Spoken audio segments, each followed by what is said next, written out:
Welcome to Recovered1440.com, Cabin Fever, episode 19. My name is Bobby and I'm an addict.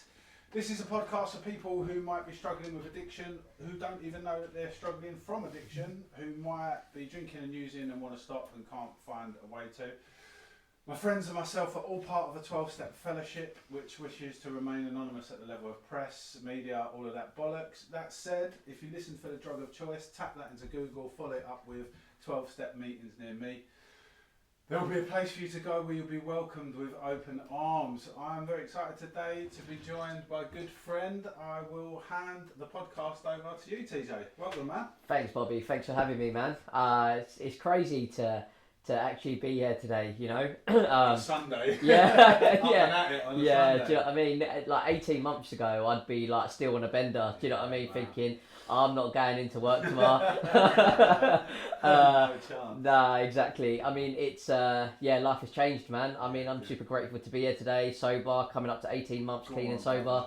Life's good today, man. That's smart. Yeah, everyone says that. Yeah, do you know what I mean? That's the power, though, isn't it? Yeah, 100%. It's probably the teeth whitening strips, if I'm honest with you. Yeah, I'll have to tap in for that afterwards. Yeah, for sure. Yeah. Man. I mean, like the last 18 months have been like an incredible journey. Just rebuilding relationships, getting back on my feet in terms of my career. Life is good today, man. I fell in love in recovery. I've been on 3 holidays in recovery without a drink, which I just didn't think was possible, you know? Like, I came into recovery thinking, what am I going to do on a Friday night without a drink? Or what am I going to do on holiday without a drink in the pool? And actually what I found is life is incredible, man. You can just appreciate the beautiful things in life today. You know what I've realised in recovery about addiction? Addiction isn't just the final form of like alcoholism, cocaine, and like that is just like the end. Like that's the solution, right? What I've realised, it's the relationship to external things that fill the void inside. You know, like I'm always like, even from a young age, I was looking for external things, whether it be love, whether it be validation, whether it be like Cocoa Pops or like TV or like PlayStation or whatever it was. I always needed something to fix what's going on internally.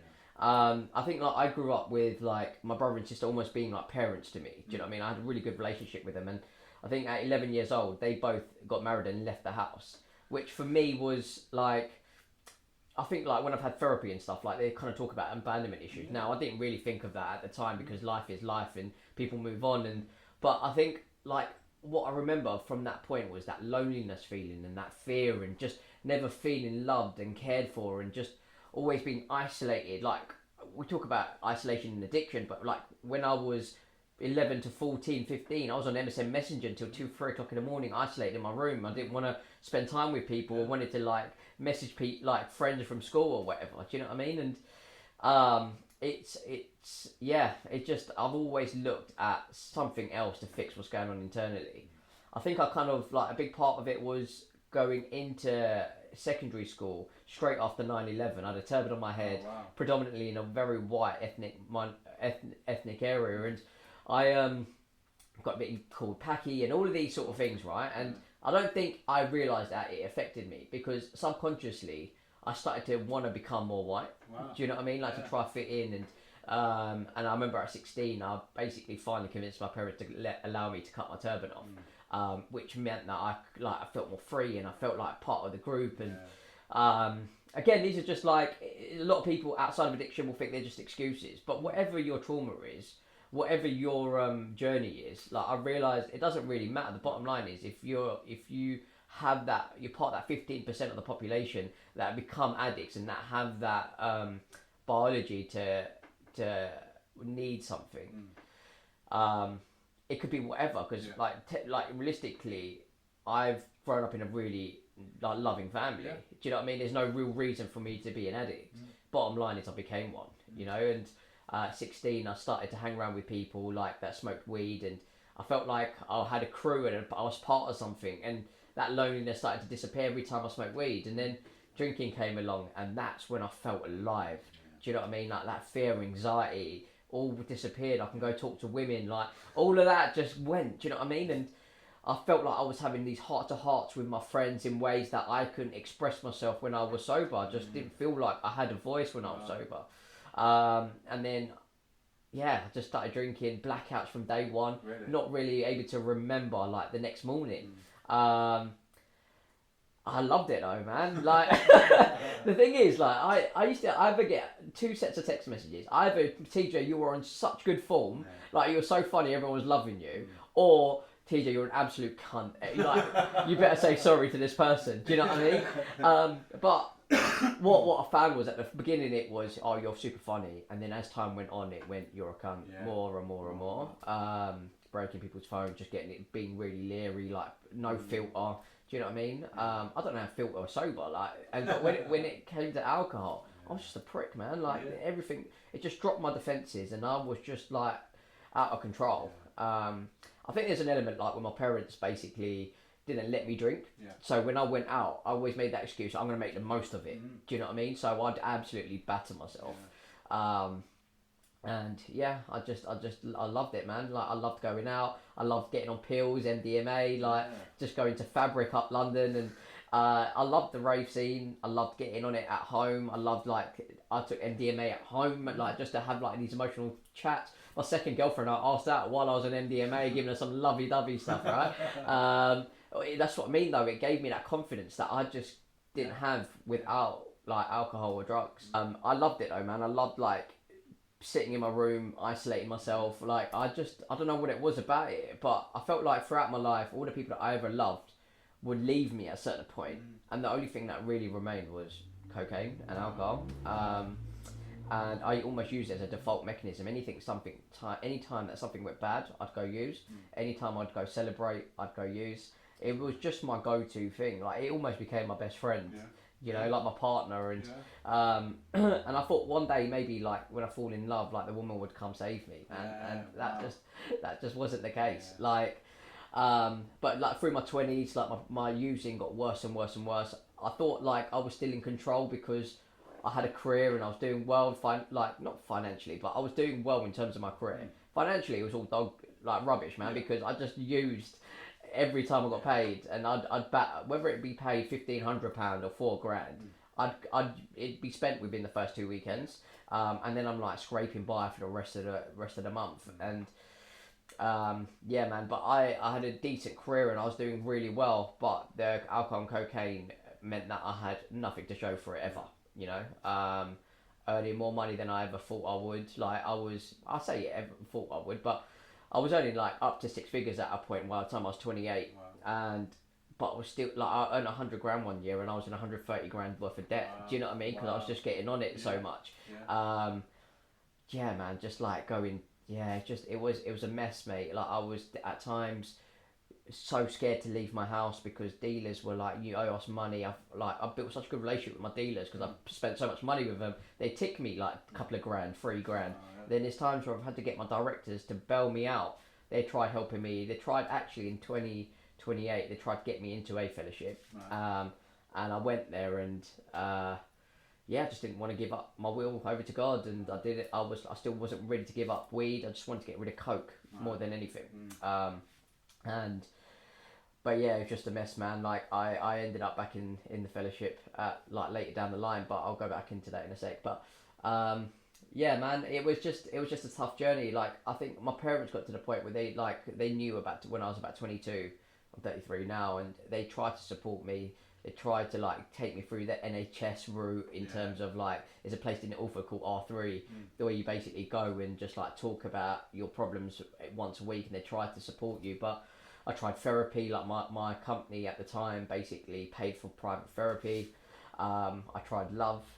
Nothing worked, man. I fell in love for the first time as an adult at 30 years old, and what I realised was that I replaced cocaine with her. Yeah. Do you know what I mean? Like I just basically got obsessed, and whenever she wasn't around, like then I'd go use. Do you know what I mean? Like, but I think in that time I was with her, I used about 7-8 times in that year, maybe more. But like, I mean, it was a lot less in like comparison to how I used before. Yeah. But whenever she wasn't around, I'd go use, or when we'd have an argument, I'd go use. So I obsessively like used her as a way to stop doing alcohol and coke.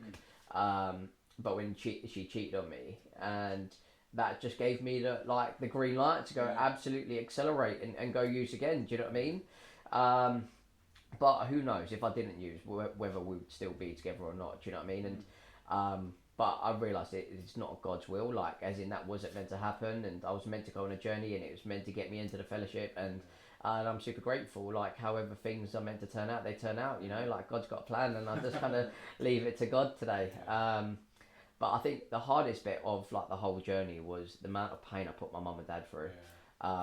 Like those nights, because I used to get super paranoid, man. I used to get so anxious, so paranoid. It's either me sitting in my room, not leaving, like living like a creature or a troll under a bridge. Do you know what I mean? And like looking through these keyholes, windows. I was just so paranoid, just trying to do weird shit, man. Like, I won't even go into it, but it was just weird. Like, it was so weird, man. And I'd be going on there for 5-6 day benders without sleep, without drink, without water, just drinking, sniffing, smoking cigarettes, vaping. That's all I was doing for 5-6 days. And you fucks with your mind, man. Do you know what I mean? Like, you're texting some weird shit, like some angry shit, like to all these people, and they're like, "What's wrong with you?" And they weren't like little texts; they were like pages. Do you know what I mean? Like, I've got nothing better to do than sit there high and just like write all of these emotional, angry messages. Do you know what I mean? And it turned me into someone that I'm really not. Like, it just really fucks. It just brings out the worst of me. It just brought out the worst of me, and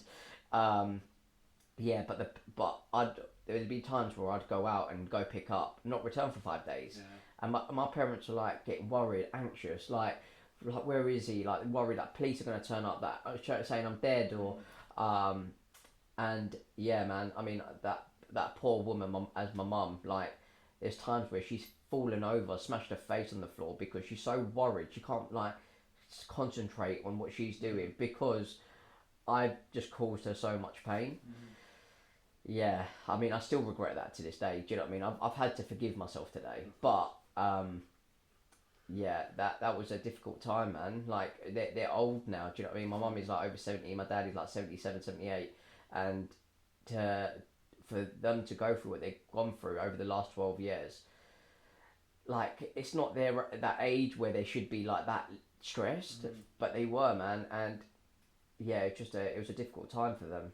I love them to bits as well, and that's what alcohol and drugs do. Like, it doesn't matter how much you love something, how much you care about it, whether it be career, someone that you're in love with, whether it be if you've got children or like parents, like, it just will take it all away because it's more powerful than anything.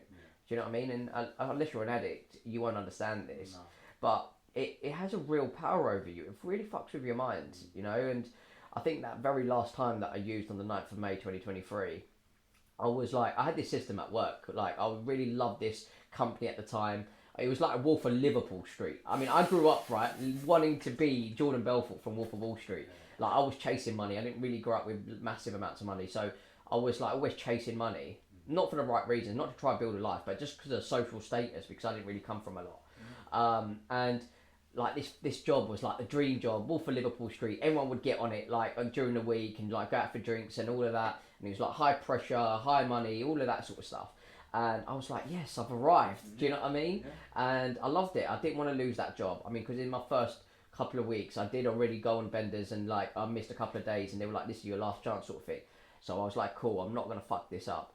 And I basically had a system that I'd had a THC vape. So I'd use that Monday to Thursday, right? And that way I wouldn't go get on it. Yeah. So I'd use it Monday to Thursday and it gave me that mellow buzz. So I wouldn't basically go use during the week. And then Friday to Sunday, I'd batter myself so I can get myself ready and get it out my system so I wouldn't fuck up during the week. And then I had that and I was working for 4 weeks solid. Like I genuinely was working my bollocks off, worked really hard, worked longer hours than anybody, and I turned up and all of that sort of stuff. And then basically it was the Tuesday after bank holiday weekend in May, and I came in, did what I was doing, like basically smashed it until 6, like finished later than everybody else, but it's a girl's birthday. and they all went to the pub, and I said, look, I'll come in for a water just to say hi, sort of thing. And basically my THC vape ran that, didn't it? And I got to the pub and I saw everyone. I only had £3 in my account, and I was like, well, maybe I can get half a pint. And this is the powerless of this illness, right? Like, you go in with the intention of having water, and I promise you, if you put a lie detector on me, I would have 100% passed that lie detector saying I'm not going to drink. And I basically went in, something happened, I saw everybody else drinking, having a good time. I was like, fuck it, let me just get a £3 pint. I don't have half a pint, and I won't drink anymore because I don't have any money. Have that one sip, and I'm like, oh mate, this is good, isn't it? And then I'm like, cool. And then I'm basically now like manipulating colleagues, saying, listen, like, I'll sort you out tomorrow, can you just like buy me more drinks and stuff? And they were like, yeah, stay out. And you know, like when people are drinking, like they want you to stay out and stuff. So then I've managed to manipulate them to like buy me drinks. So we have like, they buy me a couple more, then they're like, oh, you might as well stay out now, like we're having chats and all of this sort of stuff. And next thing you know, 5-6 pints in, they're cool. I'm fucked at this point. All my defences are lowered, and they're now like trying to call it on, and I'm like, cool, let me go halves. So I call my mum up and like, mum, can I borrow £30 for Nando's? And then like I'm using that £30 to go halves on this gram, and yeah, we smash it out by like 11:30, and I'm like clucking for more, man. I am like thinking, what the fuck? Like, I want more, man. Like, I don't want this to stop. And this was typical. Like, I always had this delusion that I can go out just for one drink, and it would never ever be the one drink. Do you know what I mean? And so we obviously, like, everyone at work in the office basically chipped in like money for this girl's birthday, put it in a card. At the end, at 11 o'clock, 11:30, I'm like, can I borrow that £40?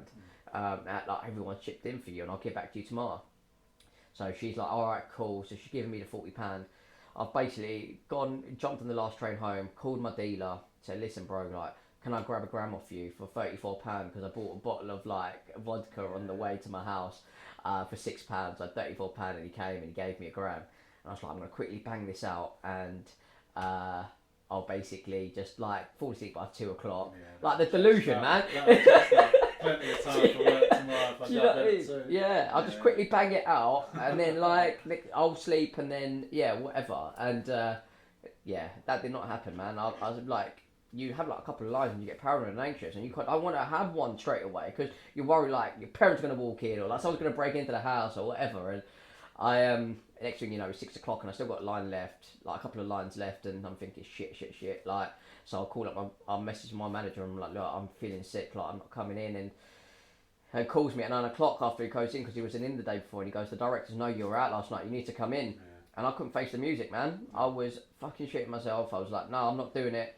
And this is like what I learned in step one now. Like, I've gone in with the intention not to have it. The mental obsession has kicked in. I've ended up having half a pint. I've tasted it, and then I've not been able to stop because my body has had that physical allergy. It's craved more and more and more, and then it's just been not been able to stop. And that was my typical life story for about 12 years with alcohol and cocaine. And I was just, mate, I just couldn't stop. And then that morning, obviously, they've told me to come in, and I'm like, no, I can't face the music. The paranoia and anxiety was crazy, man. It used to be alright for like 5-6 years before that. Like, I could still potentially go in and just be really silent. But it was at that point now where, like, I can't do it. And so I've just sent in my resignation letter and said I'm not coming in. They've replied, accepted it, and they just wished me all the best. But I loved that job, man. I got so depressed around that moment. Obviously, I was probably like with the chemicals and all of that from the alcohol and the coke were probably affecting my mind at the time too. But I was so depressed, and I remember like I used to give my mum the money so I wouldn't go use in particular during the week. And so I had £80 left with her, I remember, and I said, Mum, just send me the rest of my money. I said goodbye to her. I said, I'm not coming back. You'll never see me again. And I basically wanted to top myself. I remember like feeling like I didn't want to live anymore. So I went to the park, and on the way picked up a gram of coke, as you do, and a bottle of vodka, and I was going to down the vodka and do the last gram and top myself. I remember sitting in the park. I was as I was picking up, I was going to the cash machine, and I was crying, like, because I just couldn't live like that anymore. I was pulling that money, and I was trying to look at like the numbers to put my pin in with water in my eyes. Do you know what I mean? And I went up and picked up, and he like the dealer didn't give a fuck. No, Do you know what I mean? He just like cool. And basically I went and sat in the park, in Maze Park, and I picked up a rock, and I tried like cutting my wrist open, and I just burst out crying. I just couldn't go through with it. I knew I didn't want to live that way, but I knew I didn't want to die in that moment. Yeah. Do you know what I mean? I wanted to try and take the easy way out because I just couldn't deal with the way I was living anymore. I just kept fucking everything up. Yeah. Do you know what I mean? It was like, I just didn't understand why I would put myself through that much pain. I knew every single time it would lead to that, but I just couldn't fathom the reality from the false. Yeah. Like I was so deluded around the fact that I knew I had a problem, but I just don't know why I kept convincing myself it would be all right. And it was, I just getting super frustrated that I just couldn't stop.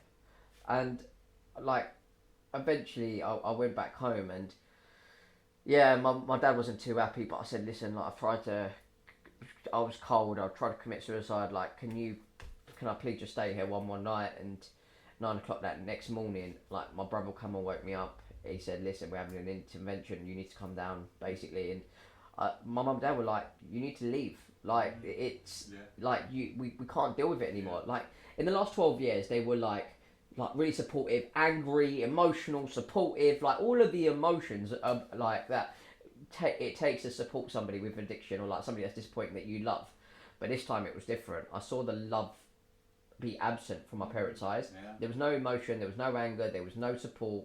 It was just, we're done. Yeah. Like, and it broke my heart, man. And my brother, this is where God, like, I had a God moment, and this is where God, how powerful God is, because my brother's friend had a brother who committed suicide. Oh, wow. So my brother reached out to him because he was worried about me. And it turns out that his brother was in the fellowship. Oh, wow. No, not his brother, his mate's friend was in the fellowship. And he basically, in Kent, so he had a chat with my brother and said, listen, you need to get him into the rooms.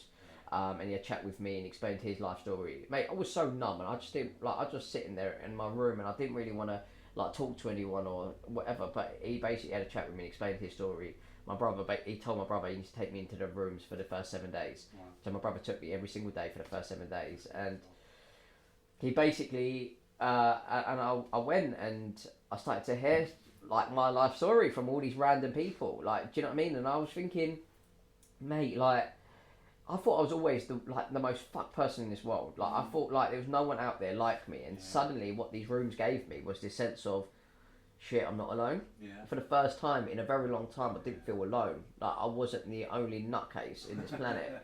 Do you know what I mean? And I, like day 3, day 4, I heard something, and it was like the concept of, I always convinced myself that I'll have the one drink, but it never is just one drink. And I was like, I do that every single time. Yeah. Then my ears perked up, and I started to listen more. Do you know what I mean? And it took me 2 weeks to, like, I just kind of kept going for 2 weeks, and I hadn't picked a sponsor at this point. And in that second week, like 2 Saturdays after my first meeting, I was sitting in the meeting in Chadwell Heath, and I was like messaging my dealer, thinking, like, maybe I could just go pick up. Well, I was on the verge of messaging him, and I had a tenner in my pocket, and that tenner was like, I can go buy alcohol. But something must have happened, and must have heard something, because I played out what would have happened that night if I got on it, in terms of the paranoia and anxiety, and what I'm going to do, like, me running out of alcohol, me running out of gear, and not being able to buy anymore, and all of this random madness that I go through. And I basically decided I'm not going to do it, because my whole life I've been waiting for someone to come save me. My brother's brought me into the rooms.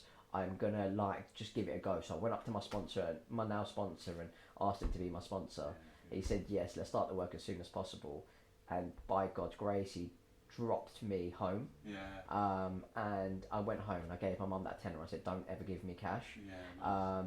Just if you need to, just top up my oyster, come with me, but don't, like, give me money, because I get too tempted, and I'm not there at the minute. Yeah. At that point, like, I knew I wanted to stop, and I wanted to change my life. And then I did, man. I went I went through this incredible 12-step program. I really knew that I was powerless, because I just couldn't stop. I wanted to die, but I wanted to live, and I was just all over the place. But actually, what it broke down for me was the mental obsession.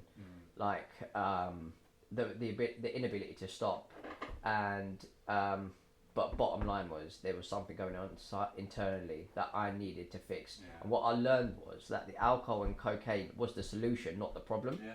I had to fix what's going on because I had a spiritual malady, and we learned like that when I'm in charge, I'm insane. Do you know what I mean? Like, I'm an insane person, and my sponsor asked me, like, TJ, if you had your own business, would you let an insane person run it? I was like, of course not. Like, and he goes, well, you're insane. You'll run your own life. No wonder why things are going to shit. Yeah. Do you know what I mean? And I was like, okay, cool. Like, that makes sense. So what then? Like, do you know what I mean? And you have to start believing that there's something bigger than you, because we're very self-centered, very selfish, right? And I was very selfish, very self-centered. Not outside of alcohol and cocaine. I think there's a difference. Like, I tend to be a lovely person when I'm not on alcohol and coke. Yeah. But as soon as it comes to me getting paid and me wanting, like, drugs, everything else just gets put aside, and I am super tunnel vision. Yeah. And it's not that I mean to be, but I suffer with an illness, you know, and so I had to, like, give myself over to something, like, whether it be love or, like, your family, or whether it be, like, your nan that's passed away, or whatever it is for you. But you need to believe in a power greater than yourself. For me, I do believe in God, and I was willing at that point to give myself over to God, and because at that point I was so broken, I was willing to do anything. I just didn't want to live the way I was living. I tried my way, I tried love, I tried my career, I tried my family. None of it worked. No. So I was, at this point, I was like, what else have I got to lose? You know, like, apart from my life, you know, and so I did. I got on my knees and I did the step 3 prayer, and I gave myself over to God. I'll be honest with you, like, I didn't feel like, you know, some people go through a spiritual experience in that moment. That wasn't my experience, but what it did make me do is get up every morning, get on my knees and pray. And I've always been a super undisciplined individual, and now today I'm a super disciplined individual, you know, regardless of if it works, it doesn't work, it's keeping me sober, so I do it every single day. And then we went through that step 4, and he told me to write a cunt list, and I was like, sweet. Turned out I had about 67 people. I thought, what cunt? This year, And we went, and then he talked about step 5 and went through it. And I think, like, that thing about the cheating with my girlfriend, like, that was hard to, like, see my part in that, because I'm like, cheating, you're a prick if you cheat on me. Like, but actually, I've got to take some responsibility that I've got on it. Like, if she's got a daughter and she's a single mum and she's, like, being with me, does she want her daughter to go through a life with somebody that's an addict? Wow. Do you know what I mean? And that was a big ego breaker for me. Do you know what I mean? It wasn't scary, it was freeing. Yeah. You know, like, a lot of people get scared around step 4 and step 5, but actually it freed me from this understanding of that I'm the most important person. You know, like, if we are to, like, give ourselves over to God, we have to go through that experience of, like, breaking our ego away. And my sponsor said to me, your ego edges God out, and that's what it stands for. You know, like, you've got to let go of your ego and kind of, like, humble yourself. And I always felt it was everybody else's fault, but actually the common denominator was me. Do you know what I mean? So I had to start looking at, actually, what's my part to play in things. Like, and this is what, when I said at the beginning about our relationship with external and materialistic things that fix it inwards, I'm always looking at something or someone else to fix me and make me feel good. And if that doesn't happen, they're a prick. Do you know what I mean?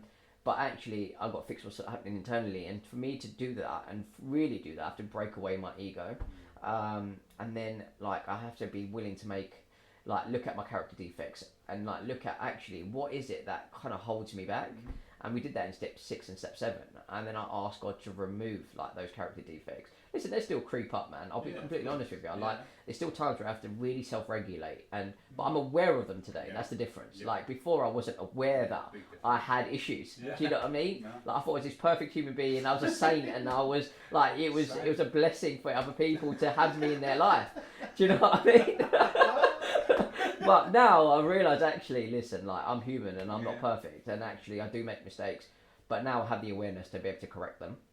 And then step 8 and step 9, man, like, this, like, you make the list of the people that you need to make amends to, but step 9, man, that is when I had my spiritual awakening. Like, I remember writing these letters to the people that I had harmed, and in particular, like, my 4 immediate family, my mum, my dad, my sister and my brother. And I wrote these letters. I knew what I was going to say, but as I read it out to them, bro, I can't explain like what happened in that moment. It's something you have to experience for yourself. Yeah. But I read it out, and I basically said I regret kind of like putting you through what I've put you through, those sleepless nights, and like making these promises that I couldn't feel, but I will continue to make amends to you for the rest of my life.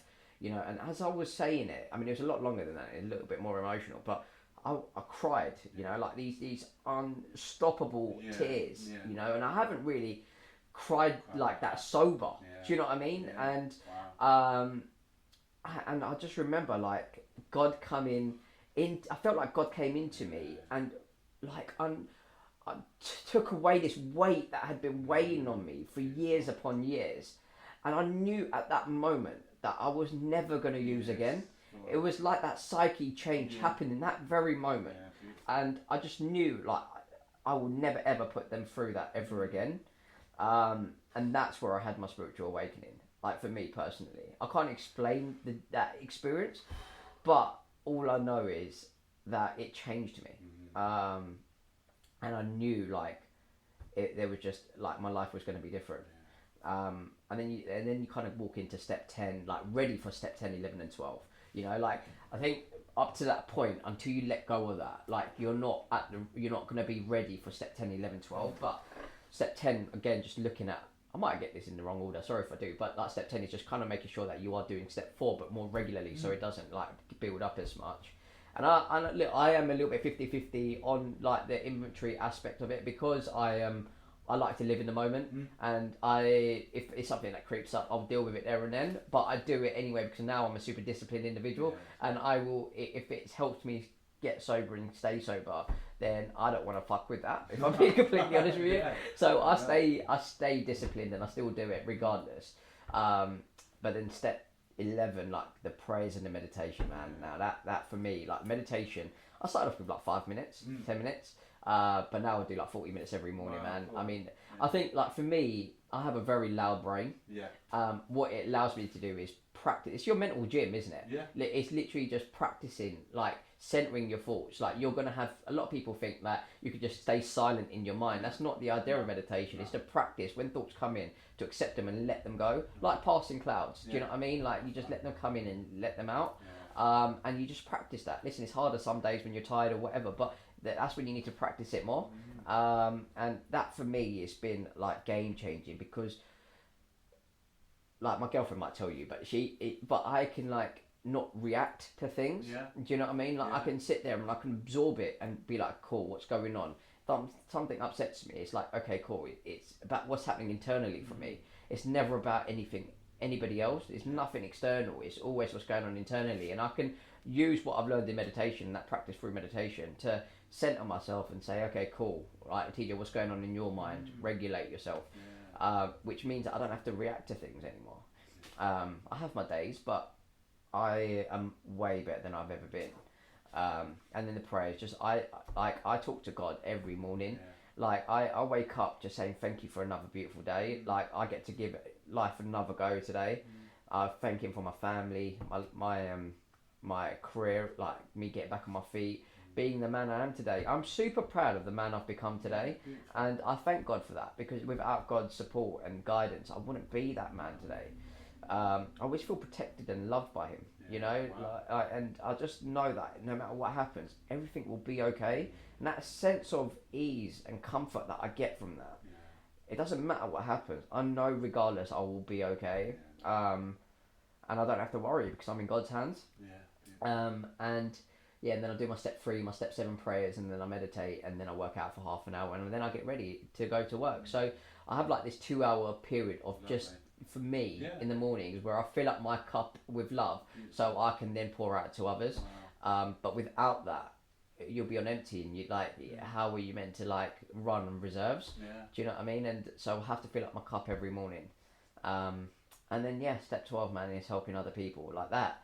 It's a beautiful experience. I think like when you first come into recovery, you're buzzing about getting to 30 days, 60 days, 90 days and all of that sort of stuff, right? Hitting those milestones, and you're like experiencing that journey, and you're like super proud of yourself. But as you go on, like the real excitement comes in seeing the light coming on other people's eyes. Like you sit, like I went to Barcelona this summer, and It was like the end of July, and this guy basically that I met, he was like a week in. He was on the verge of being homeless. He didn't have any jobs. His visa wasn't nearly ran out, so he was going to be like in a place where he wasn't allowed to be in the country almost. And within like, he's now 4 months clean or whatever. And within that time, like, he's got a job, he's got his visa sorted, he's got a relationship with his mum. Like, he's just super happy. He's living life, and in such a short space of time, his life has turned. Yeah. And just to see that, like, you go on that journey with someone, to see the impact recovery has on you. And it does, it changes in such a short space of time. Yeah. Like, those first 6 months for me were unbelievable. Yeah. Do you know what I mean? And then it starts to, like, balance out a little bit. But, like, those first 6 months, you think, like, it's all over. You might be in 5-10 grand debt. You might be in, like, no relationship, like, have no relationships with family or whatever. But within 2 to 3 months, that all changes. Do you know what I mean? Like, as quickly as you can fuck your life up, like, recovery can bring your life back. Do you know what I mean? And for me in particular, like, the last 18 months, I've gone from not having those relationships, being suicidal, not having any career prospects, no one fucking liking me, not being invited out, nobody wanting to be around me, to being 17 and a half months sober, being in control of my finances, falling in love, you know, like, having an amazing relationship with mum and dad today. I learned what it means to be a man, like, for the first time after 16 years. I mean, being there, turning up, regardless of how you feel, being able to go to work, pay your bills, pay mum and dad's bills, like, actually be a responsible human being, look after my girlfriend, be emotionally available, be a great leader, you know, like, I manage people now, and like, I use the 12-step program in that. Like, the 12-step is, my job isn't to hit company KPIs, it's to make my team's lives better, you know, and but in doing so, they know I've got their back, so they work harder for me. Do you know what I mean? And like, it's what the 12 steps given me is not just getting me sober; it's given me a way of life, and I can apply that to everything I do today. You know, life is beautiful today, man. I'm super grateful that I've found the rooms, and it's a shame that certain people don't become addicts to go through that experience. Isn't that the truth? Do you know what I mean? Like, they should teach the 12 steps in school. But yeah, like, look, obviously you get your days where you're struggling or whatever, but if you're a struggling addict, like, you need support. You need to surround yourself with people that understand what you're going through. I think the hardest bit about being an addict is being lonely. And not feeling like some people understand you and know what to do. And I think that's why I created a TikTok channel to try to give people a bit of hope, and it's exactly why I think what you're doing with the podcast is commendable, because people need to hear, like, what to do. Do you know what I mean? Like, it took me 16 years to find the rooms. It doesn't need to be that serious for you. It's a shame sometimes you need to hit rock bottom to find the rooms, but sometimes that's what you need. Do you know what I mean? But it doesn't mean it has to be your story. Like, you can, if you want it enough, if you're willing to put the work in, because it's not going to land in your lap. That's what I've learned. You have to put the work in daily. You have to put the work in and do the right things. But if you do that, your life can change and transform. And I'm super grateful I found the rooms to be able to do that. And my life is just on the right path. And I've brought in gratitude, like doing gratitude lists. And and I do genuinely believe that God is super loving, super giving. And if you genuinely are grateful for what you've got, God will give you more of that. Amen. If you're not, God will take away things because He feels like you can't handle what you've got. Do you know what I mean? But gratitude absolutely changes your way of thinking. The universe somehow gives you more and more when you're grateful. And I try to live in gratitude today.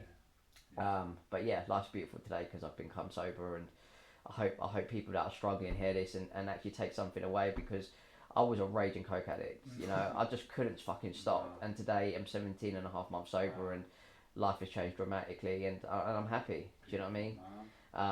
But yeah, I'll leave it there, man. Oh, wow, Tej, man. I'm so grateful to have you here today. That energy that you've got around you, and the presence that you've brought to the rooms, you know, it's magical. And I'm not sure, I think I saw you come in with your brother, and the difference between then and now. You know, and I love what you said as well. It doesn't take long, does it, no. for everything to come back? And I think that's important because people need to understand that. God, there was so much in there. You know, you brought back for me, like, I remember one day I'd been using all night, and I think it talks about it in the book that, like, on this one particular morning, the battle, the will to do battle just wasn't there. And I remember just sat on the central line, just going round and round and round, because I couldn't go to work, I couldn't stay at home because my family would know that, and I just text work and I said I'm not coming back again, and I was lost all day going around on this, just the like you said, I used to be able to at least make it in, even if it was a shit show, but on that particular day, the will to do battle was gone, you know. You reminded me of that, I'd forgotten about that.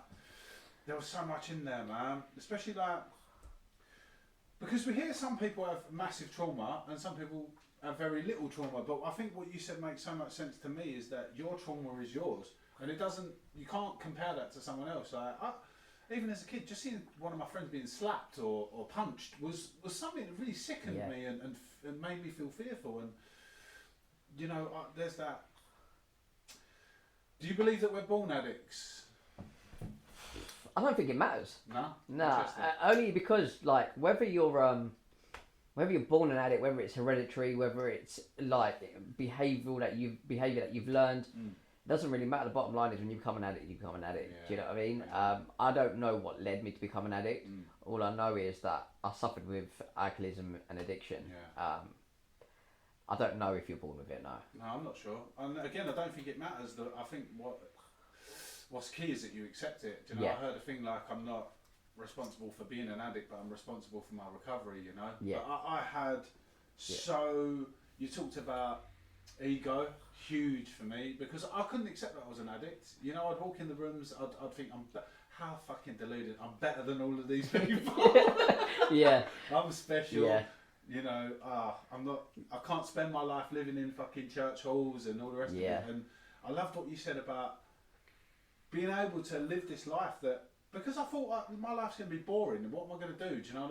And that could not be further from the truth. Yeah, 100%. Your experience in recovery, what has that been like in terms of living life, you know, without drinking and using? Because I thought I'm going to have to skip the fucking drinks with Asda, do you know what I mean? And all of that nonsense, and that's far from the truth, isn't it? No, it's so true, man. I mean, like, you can, like, it's interesting because I've been on 3 holidays this year and I've not had to drink, even though, like, that I associate going on holiday with drinking and stuff.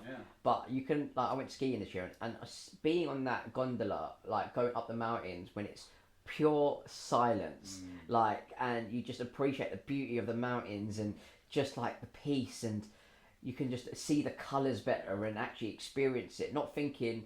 What's interesting is I used to look forward to a Friday so I can drink. And that was what my life was based around. Today I get to appreciate every day. Yeah, wow. Do you know what I mean? Like, I don't have to wait for Friday to be happy. I'm happy every day. You're not wishing your life away anymore. Yeah, beautiful. There was so much in there, man. So much in there. Your poor family, like my family, exactly the same. And you spoke about that amends process, and what a beautiful. You took me back. It made me emotional, you know, to actually take stock of what we've really been doing, you know, and what this program gives us, you know. Your relationships today, what are they like in terms of, like, being trusted and all the rest of it? Yeah, I mean, my parents went on holiday for the first time in years, leaving me with the house to actually be responsible and take care of it. Do you know what I mean? And I think that was a big thing for them. But yeah, like, I basically take care of, like, the bills at home, and I turn up to family functions and actually get invited to come, and I turn up for my girlfriend, and I turn up to work regardless of how I feel. I felt so burnt out this week, and I still turn up to work. Do you know what I mean? People trust that I am going to turn up and do what I do, and there's this, I don't know how to explain it, whether it's like an aura or whatever, but people know that they can rely on me. Like, they just, like, certain people that haven't met me when I was in addiction, to, like, when I tell them stories, they're like, I just can't imagine you being that because I'm so disciplined, and I turn up everywhere, and I always give my 100%. And like people can put their faith and belief in me, you know. I've been given an opportunity, like, at work, where I was working at my first company in recovery last year, and my manager loved me so much. She started a new role, and she said, I want you to come with me. Do you know what I mean? And she has that sense of belief in me, that she can trust in me, and to be responsible for not only my life, but now, like, leading a team, and, like, having that sense of responsibility, that people have faith in me, that I will turn up and look after them and actually do my very best, is refreshing, because forget people trusting me. I didn't trust myself. Yeah, wow. Do you know what I mean? That's so interesting. That was the conclusion that I came to as well, is that all of my resentment and all of my hate and all the rest of it, I never knew that I hated myself. I knew I didn't like myself very much, but I never knew that I hated myself for what I was doing, you know. And likewise, I couldn't trust anyone, but ultimately the one person I couldn't trust was me, you know. What a beautiful thing today that I can trust myself. Yeah. You spoke about applying the principles of the program to work, which I love, you know, like empowering other people. Yeah. Talk a little bit about that and how that. Yeah, man. Like how learning about yourself enables you to learn about others. You know, when you spoke about like discovering your character defects, and like you, I thought, like, oh, I'm just some lovable rogue, but ultimately, you know, I'm all good. Yeah. Until I saw those character defects in myself, but. As well as finding that out about myself, I can see those character defects in other people, and I can help them with that today. Yeah, you know? Yeah, so, it's interesting, man. I mean, I try not to look at the flaws in people. I actually try to detach myself from trying to fix people and save people. Right. What I try to do is empower them and try to understand their why. Like, for example, like I've got like this person that works under me, and she's a lovely girl. She's got a daughter. She's like a single mum, and like what I try to establish is what their why is. Forget the company KPIs and your targets and what we expect from you. What do you want from life? And then trying to build a plan backwards to see this is how, like professionally, financially, and professionally, personally, financially, and personally, to help you get to those dreams. Yeah. So like a 1 year plan, 3 year plan, 5 year plan, and then we base targets around you and trying to make sure that you get to that point. Right. And how can I help you do that? And that through coaching and supporting. Never about, you're not doing well. Actually, how can I help better you? Yeah. And even if you leave in 2 to 3 years' time, I want to know that I've made a positive impact on you, opposed to trying to hold you, but hold you like what's the word? Like when you're basically like hostage. Yeah, I get that. You do well for me. Yeah. You know, I'm doing this so that you do well for me, not like that. Where it's not like that anymore. It's about how can I better the lives of the people that I come into interaction with, whether it be clients, whether it be people that I work with professionally, or whether it just be my girlfriend, my family, whatever. It's about my duty as a man today is to better the lives of the people that I love and care for, and whatever that looks like is like what I pride myself on today. I hold my values dear to me. I do genuinely believe that for a very long time I haven't been a man. I've been a scared little boy, and my duty as a man today is to turn up, look after the people that I love and care for, and that is my driving force in everything I do. I love that. I can so relate to that as well, like the regression of like emotional maturity, because I was always I can still be like in my mind's eye, I'm like 18 still, you know, like, but like you, I've actually learned to take responsibility and to become part of my family. I was always the black sheep on the periphery, and like, oh bless him, you know, that poor relation almost. And today, like, to have my family trust me and ask me for advice and help, and it's a complete and utter turnaround. I really struggled with the spiritual part of the program. Like for many years, I walked in, they'd talk about God, I'd think fuck off, not interested. Yeah. And I'd walk back out and. What a silly boy. Yeah, it's mad, isn't it? Yeah, but this is like 2024, man. I've got TikTok and Instagram. I don't need God. Do you know what I mean? I can just buy those new pair of trainers and I'll be happy, and go on Hinge and meet a girl, and that'll make me happy. And it never ever did. And I think trying to sort of not coerce people into looking more into the spiritual side of things, but did you have faith prior to coming into the rooms, or what was your sort of journey in that regard? So I grew up in a Sikh family, so like for a long time I was quite like into God and stuff. But 11, like it was more about friends. As you go through adolescence, you like remove like your upbringing and start replacing it with trying to fit into society and friends and all of that sort of stuff. So I very much disconnected from the idea, and I didn't really like give a shit, if I'm honest with you. Not that I stopped believing, but nor did I believe. Do you know what I mean? Yeah. It's hard to explain, but I just didn't really give a fuck. Was the bottom line. And actually, like what I understand is where it's for me, it's not a man in the sky. No. It's not somebody that just like holds us as puppets and like tells us like this is what your life is going to be like. But I do believe in energy of the universe and a loving energy, and I do believe that there's two forces at play, which is fear and love. I like to lean towards the loving fear. The love energy, and I think like I've read like, I don't know if you read The Power or The Secret by Rhonda Byrne, and she talks about like it's great, isn't it? But fantastic. as long as your energy is 51% leaning towards the positive, you're going to attract more positive things. Love that. Yeah, And I do. That's why gratitude is super important, and like always focusing on the positive. I have a mind that likes to default mode go into the negative, and I have to train my brain to constantly go towards the positive. But I cannot explain like how giving my will over to God, that what my belief of God is, how it has changed my life. Yeah. Like, you can't explain it. You can't convince somebody to do it, right? It's experiential, isn't it? It is, like, it's 100%. You've got to experience it. Yeah. Like, my life has changed, man. Like, I came into recovery last year, went into this job, and I thought, like, I put a lot of graft in. As my faith has become stronger, and my belief and gratitude and all of those things that I'm doing, there is no way that I should be doing as well as I am at my new job, with it being a completely new branch and whatever. But the way that I am winning clients and winning, like, doing deals and all of that sort of stuff, there should just be no there should be no reason that I'm doing as well as I am. Only belief that I've got around that is God is listening and rewarding it. Like, what you put out into the universe is what you get back. And more gratitude and more love you put out, the more you'll get back. And I've noticed that, man, in the last, like, sort of 3 months in particular. But God's looking after me, man. I feel protected and safe. I love that. It's just like I don't know how to explain it. It's just unexplainable, but it works, man. And well, seek and you shall find, isn't it? It's the thing someone explained to me is like, God's like a gentleman. It will never go where it's not invited, and it will never overstay its welcome. So God is just not going to come into my life and do miracles. I've got to seek it, you know. And my experience is the same as yours. Like, I didn't believe, you know. I became willing to believe based on doing what someone told me and seeing the results. Like, it's no coincidence. Like, even if you come into the rooms and you're not in that position, you don't need to believe. You just need to believe that I believe.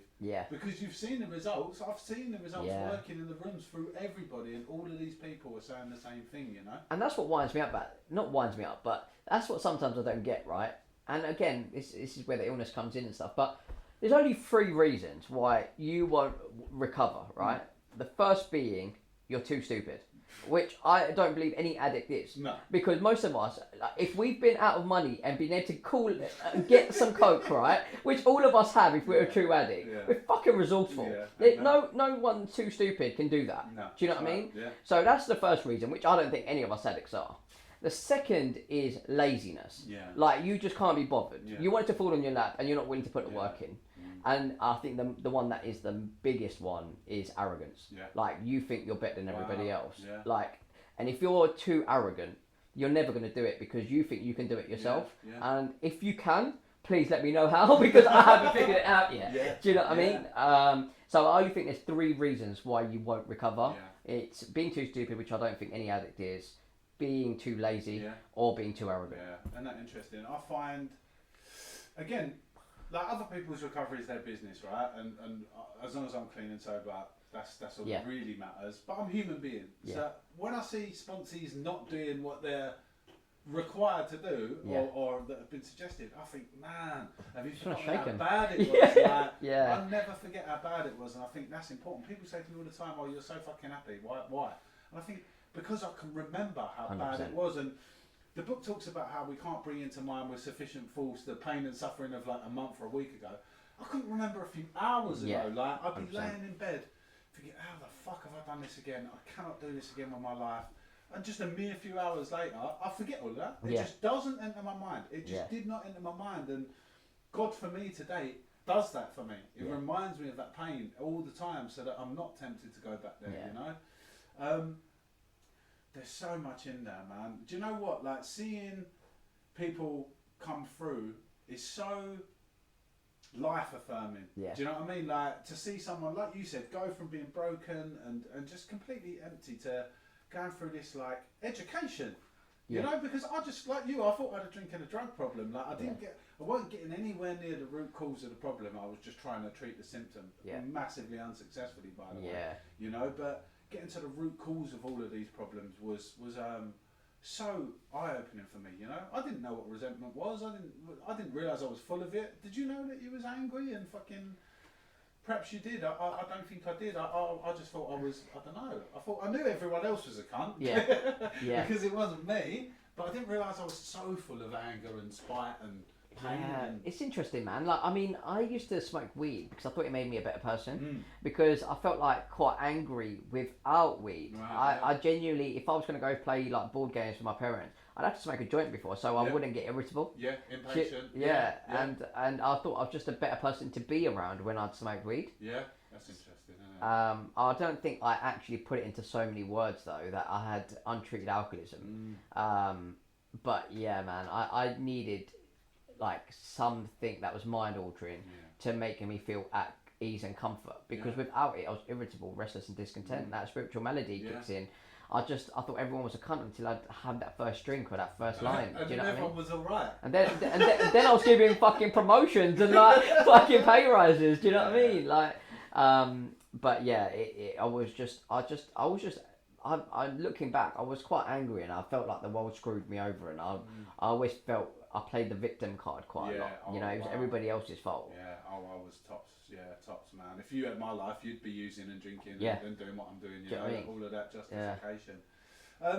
You found your way into the rooms through someone that was obviously working their program, you know, and part of the reason why I put this podcast together, the intuition kept coming to me, and I was thinking, is it ego, is it not? And I thought the format that I found is I'll just introduce it and get someone else to do the chair and circumnavigate it that way. But the reason why I wanted to do the podcast was because when I was at my lowest and I wanted to die, I would Google the least painful way to kill myself, and how to beat drug addiction. And all I read was, you're in for a battle for the rest of your life. It's going to be this real sort of arduous journey. And that couldn't be further from the truth in my experience. How about you? Have you found it to be a battle? Nah. No. It was a battle without the rooms. Yes. Because I did try to stop. I mean, there's a point where I was well on it, like on a bender, and I googled, do I need rehab? And I remember like seeing this Yahoo answer and said, if you're googling it, you probably do. Yeah, man. I like you. I tried finding ways to top myself. Was the most painless way. I remember this time where I took like 16 paracetamols and I ended up having to go shit quite a lot, and it's just you know what I mean, like just weird shit, man. And then I remember like when I was trying to cut my wrist open, it was just too painful. And then I was googling how I can like top myself that's cheap and free, and because I spent all my money on alcohol and coke, so I was just trying to find ways to top myself, and like battling with like like that. The last 17.5 months have been so freeing. I genuinely like have money in my pocket. I have freedom. Like I've got a cab here, and like I couldn't even afford a fucking pound beer before. Do you know what I mean? Like I used to stand outside a petrol station, like hoping somebody would fucking come and like give me a pound so I can buy a beer because I was so paranoid and anxious. It's not been completely smooth sailing. No. But that's life. We're human. Like if life was perfect, we wouldn't appreciate the good. But I do genuinely think the last 17.5 months have been beautiful, man. Like building those relationships, knowing that I'm responsible and trusted, being able to go on 3 holidays, skiing, Bali, Barcelona. I mean, just to actually appreciate these moments. We went to Barcelona, we went to like NA meetings, AA meetings, and and yeah, man, like see people that have gone through similar journeys across the world, and like even though we're from such different backgrounds, to like have same experiences. I've got friends all over the world now that some I haven't met yet. Do you know what I mean?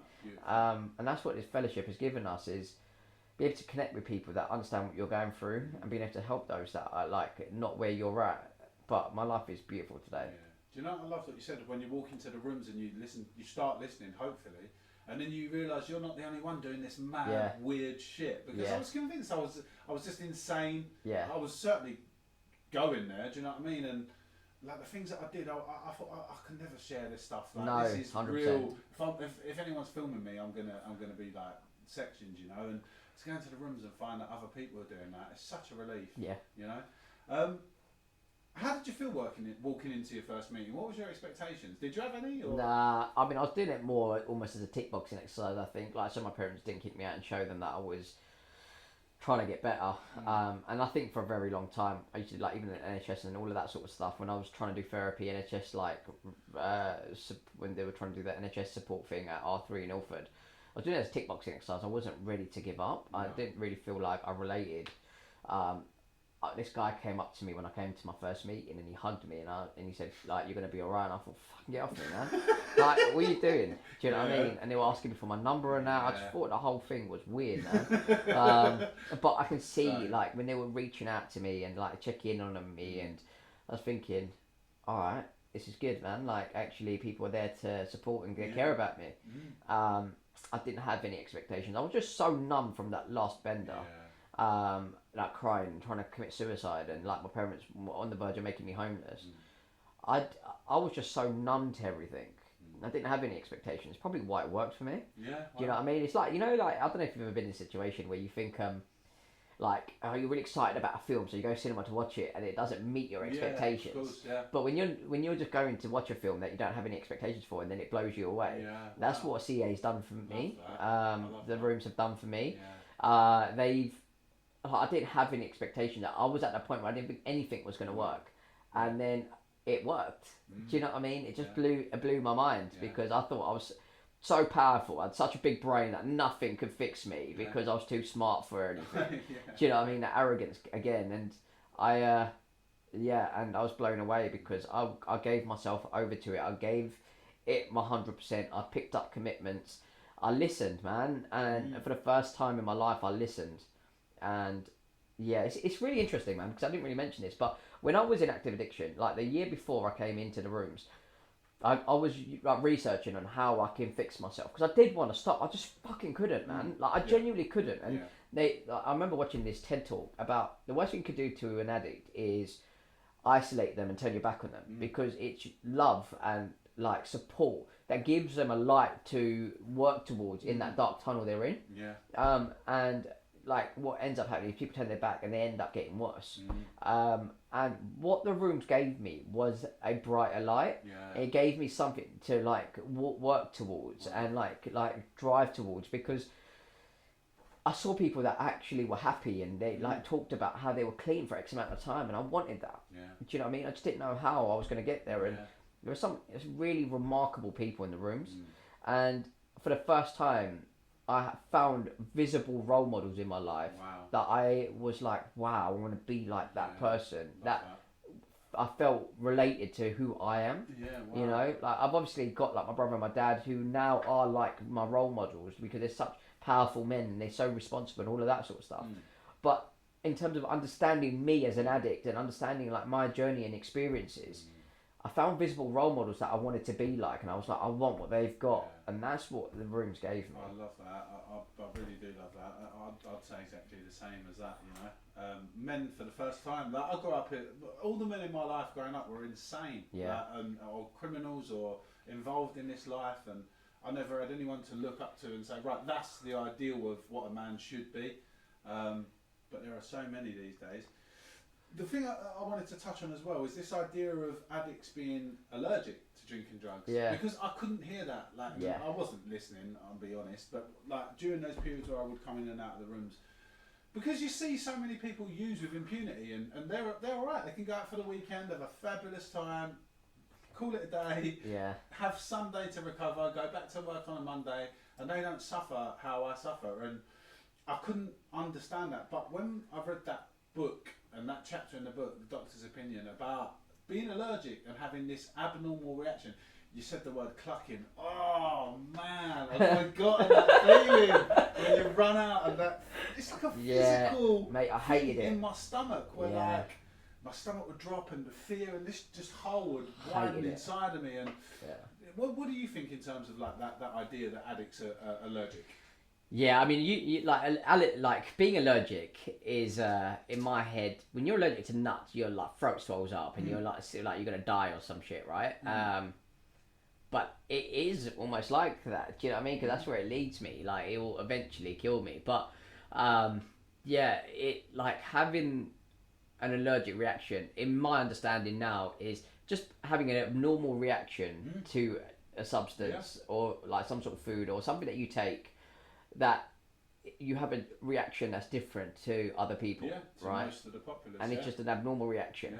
Yeah. And I did have an abnormal reaction to when I put a drink in me or put a line in me, because I just wanted more and more and more. Like I could not stop.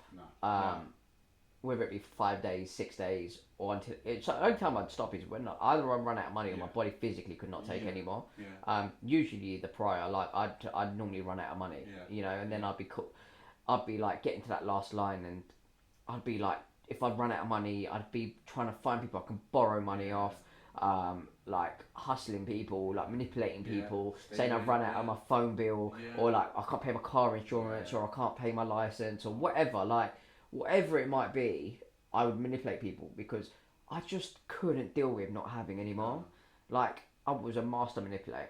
Like I was fucking I was resourceful, man.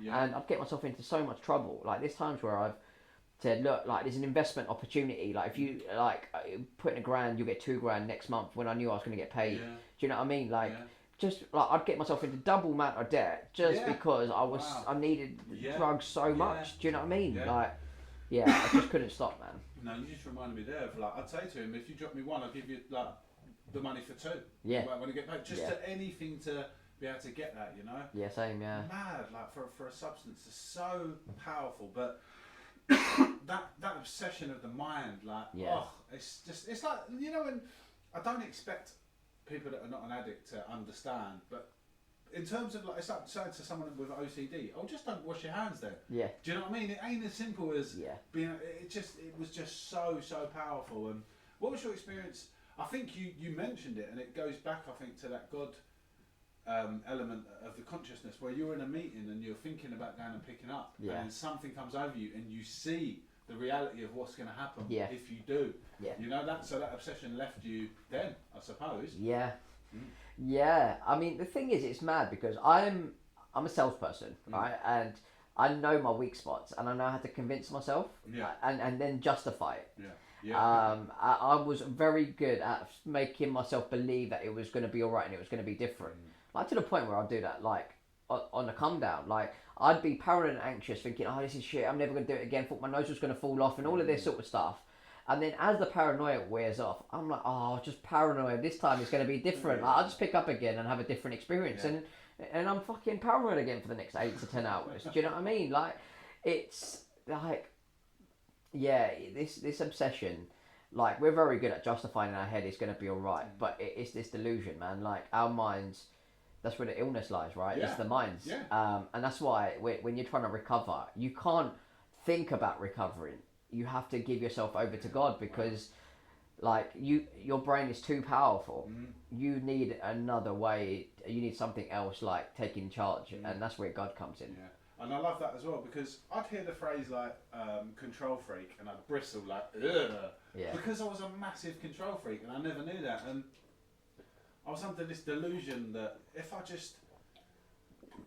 could just control all the elements of life would be good. And I'm not that powerful, do you know what I mean? So God, it's God's will, God's world. Invariably something had happened that didn't fit in with my way of doing things, and suddenly I'm in pain and I'm suffering, and the only way I know how to deal with that is to drink and use. But today the idea of, you know, we talk about giving our will over to God, but for me that's simple. That just means that whatever happens today is meant to happen. If I'm late, I'm meant to be late. If someone cuts me up, then they need to get there sooner than what I do. You know, the idea of giving control up is huge, isn't it? Yeah. I think people still struggle with that. Yeah. Do you know what I mean? Like, there's times where I'm like, why ain't it working my way? But it's not meant to. Do you know what I mean? It's you, like, for you to be truly happy, in my opinion, you've got to let go of control. Like, you've got to let go, let God. Do you know what I mean? And just got to leave it. To all you can do is do the best you can, control the things that are in your control, and leave the rest to God. Because I used to try control the external things. But that's not my responsibility. Do you know what I mean? My responsibility is only to control what I can control. I mean, be a good person, be loving, try to be on time, try to be prepared, work hard, turn up, like do the things that you're in control of. Everything outside of your control is not your responsibility. You just got to leave it to the universe and to God, because whatever's meant to happen is meant to happen. If you've done everything you can, then there's another plan. Do you know what I mean? And you have to like you talk about acceptance of being an addict, but you have to accept that you're not in control of everything too. You know. Beautiful. What just on a final note, what would you say to someone who is tempted by the idea of visiting the rooms, but they're not sure what to expect, and what would your advice be? Because I've even, like, my last time, thank God, right, this time around, I got to the Harold Hill meeting and I was late, and the meeting was already ongoing, and I was tapping on the door and they couldn't hear me, and I went round to the vicar and I said, I need to get into this meeting, please let me in, and he let me into that meeting, and thank God he did. But there were so many instances where I'd be sort of on the threshold of walking in and think, nah, fuck this, and I'd go off and it'd be another couple of years. Do you know what I mean? So what would you say to anyone that's sort of flirting with the idea of coming in and meeting us lot? It's a very good question. It's hard, man, because again, like, the abbreviation of God, you can break down into the gift of desperation. Like, I was at the point of suicide and I was willing to do whatever it took. And sometimes, unfortunately, addicts have to experience that. They have to almost lose everything, where the only thing left is their life. If you're at that point, what have you got to lose? You know, go in with an open mind, listen to similarities. I know they say it in the rooms, but listen to the similarities. It's just because you think you've had the worst life, or like nobody's going to understand you, you need to let that ego and arrogance go. You need to just go in with the idea that these people have been through a lot. They've been through hard times. Because some people in the rooms have been through some shit, like I can't even compare to. Do you know what I mean?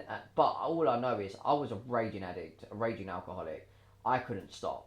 I went in with quite numb, if I'm honest. But I listened and I heard stuff, and I then gave it my best shot. If it doesn't work for you, and you've given it your best shot, then fair enough. But what else? What other options are there? Do you know what I mean? Go in with an open mind. Listen to the people that are there. Go to a few meetings and listen to like different shares and different experiences. Try to find a sponsor that's armed with the facts and go through this beautiful 12-step program, because it saved my life. I know a lot of people where like they've transformed their life because of the 12 steps. Just don't let your ego and arrogance get the better of you, thinking that you can do it yourself. Because I think if you, like, it's like, say if you want to become a millionaire, you're not going to learn from people that are broke, right?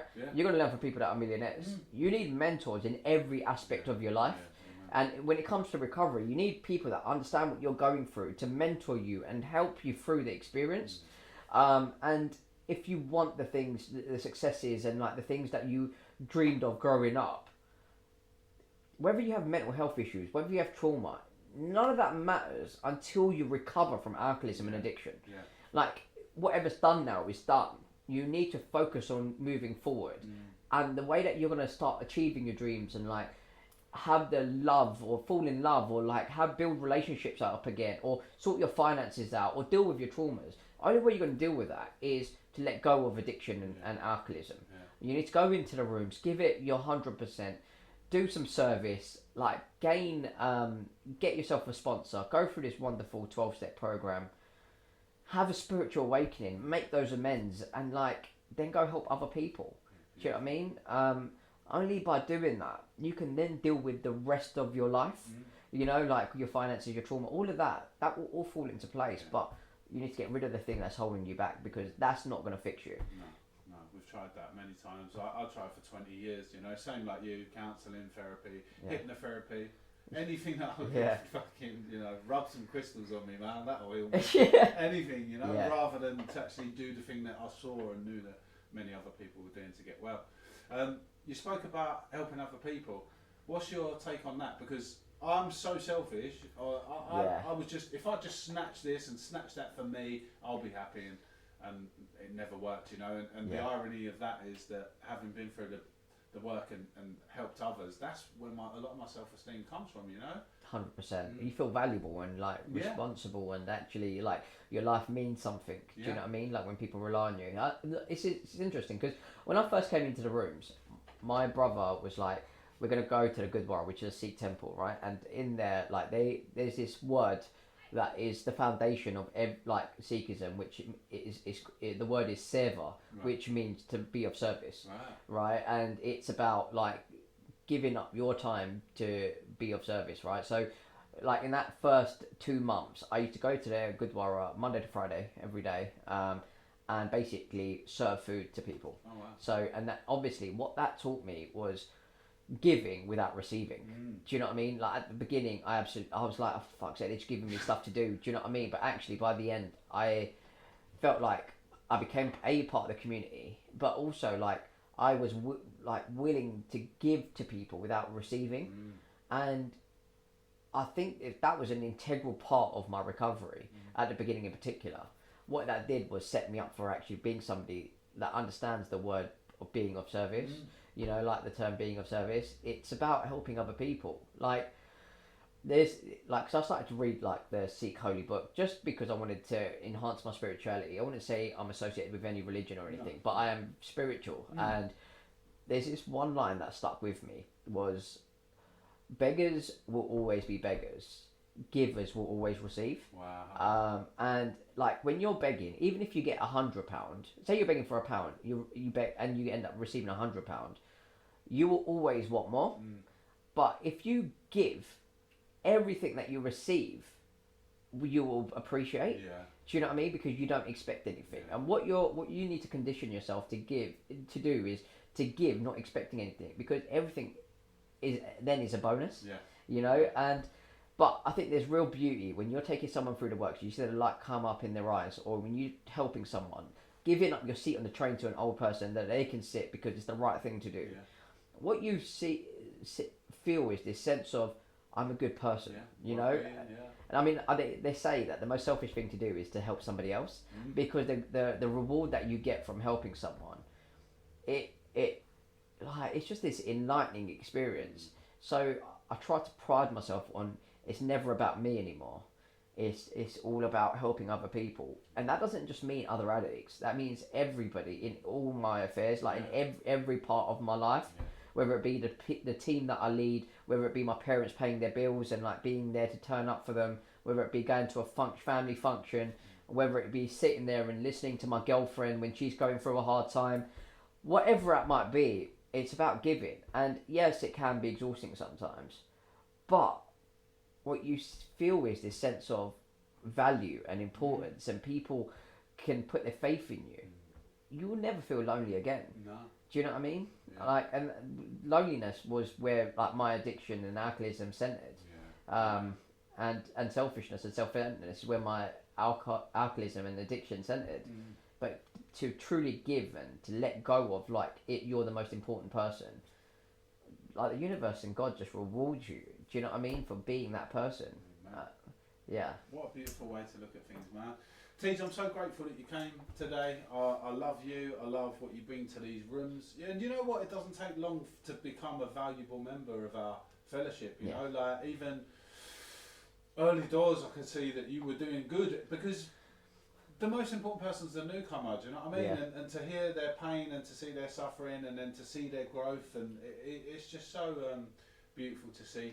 I'm glad that I know you, man, and I'm Likewise. really glad to have heard your story today. You're doing such good things, man. Thanks, man. And I'm sure God will continue to bless you. Love you too, bro, man. Yeah. Thank you for having me on. No, like you're such an amazing guy and so peaceful, and you got this great energy about you. So Never used to be. Nothing Yeah. to do with me, man. Would you do me a favour and lead us out in the usual way with a Serenity prayer? Yeah, absolutely. I'd be honoured. If you wouldn't mind using the word God as you will, or come May to or understand. may not. Come to understanding. Yeah, beautiful.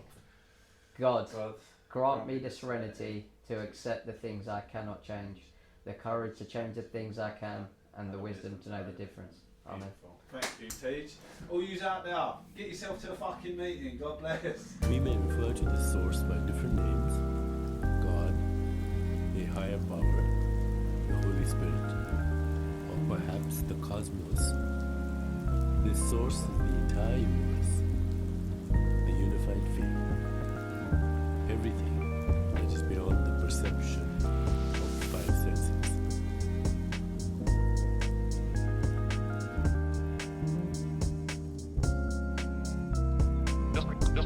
Just received